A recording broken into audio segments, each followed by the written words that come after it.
गर्मियों के दिन थे। सूरज आसमान में आग उगल रहा था। हर कोई पसीने में तरबतर था। पेड़ पौधे मुरझा गए थे। नदियों और तालाबों का जल स्तर घट गया था और पंछी छांव के तलाश में इधर उधर भटक रहे थे। गांव के लोग इस भीषण गर्मी से परेशान थे।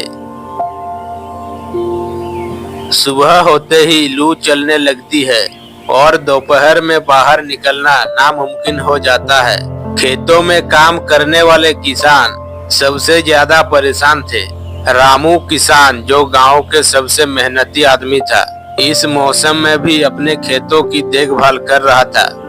लेकिन कड़ी धूप और तेज गर्मी ने उसकी हिम्मत तोड़ दी। गांव में पानी की समस्या भी विकराल हो गई थी। कुएं और तालाब सूख चुके थे।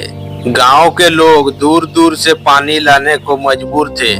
बूढ़ी अम्मा, जो गांव में सबसे बुजुर्ग थी, वो बार बार कहती, अरे बेटा, पहले ऐसा समय नहीं आता था। हमारे समय में इतनी गर्मी नहीं पड़ती थी। लगता है अब प्रकृति भी हमसे नाराज हो गई है। गांव के छोटे बच्चे खेल भी नहीं पा रहे थे। दिन भर घर के अंदर ही रहते और गर्मी के कारण चिड़चिड़े हो गए थे। मोहन और सुरेश, जो हमेशा नदी के पास खेला करते थे, मोहन उदास होकर कहते हैं, काश बारिश जल्दी आ जाए और हम फिर से अपनी नाव बहा सके। शहर का हाल भी बुरा था। शहरों में भी हालात अच्छे नहीं थे। बिजली बार बार कट रही थी और पंखे कूलर भी गर्म हवा फेंक रहे थे। बाजारों में भीड़ कम हो गई थी और लोग जरूरी कामों के अलावा बाहर निकलने से बच रहे थे।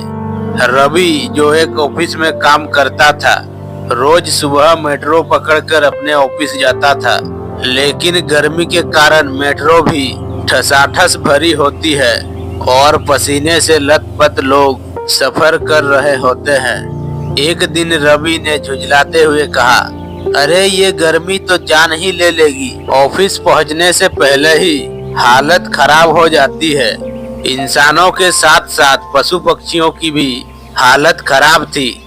गली में घूमने वाले कुत्ते छांव के तलाश में इधर उधर भटक रहे हैं। कई जगहों पर लोगों ने मिट्टी के बर्तनों में पानी भरकर रखा ताकि प्यासे जानवरों को थोड़ी राहत मिले। पंछी भी सूखे पेड़ों पर बैठकर अपनी चोंच खोलकर हाँफते नजर आते। पंछी और जानवरों के लिए पानी और दाना रखने लगे। एक दिन छोटा राजू अपने घर के बाहर मिट्टी का एक बर्तन लेकर आया और उसमें पानी भर दिया। उसकी दादी ने उसे शाबाशी दी और कहा, बेटा, यह तुमने बहुत अच्छा काम किया। जीवों की सेवा करना सबसे बड़ी नेकी है। गर्मी से राहत पाने के लिए गांव और शहर के लोग अपने अपने तरीके अपना रहे थे। कुछ लोग सुबह जल्दी उठकर अपने काम निपटा लेते ताकि तेज धूप से बचा जा सके। घरों की छतों पर पानी का छिड़काव किया जाने लगा, जिससे थोड़ी ठंडक महसूस हो। गांव के मुखिया जी ने एक बैठक बुलाई और कहा, सुनो गांव वालों, हमें मिलकर अपने गांव में ज्यादा से ज्यादा पेड़ पौधे लगाने होंगे। अगर हम अभी से ध्यान नहीं देंगे तो आने वाले वर्षों में हालत और भी खराब हो जाएंगे। सभी ने इस बात पर सहमति जताई और अगले ही दिन गांव में एक वृक्षारोपण शुरू कर दिया। कई दिनों तक गर्मी से बेहाल रहने के बाद एक दिन अचानक आसमान में काले बादल छा गया। ठंडी हवाएं चलने लगी और थोड़ी देर में बारिश शुरू हो गई। पूरा गांव खुशी से झूम उठा। बच्चे बारिश में भीगने लगे और किसान अपने खेतों की ओर भागने लगे।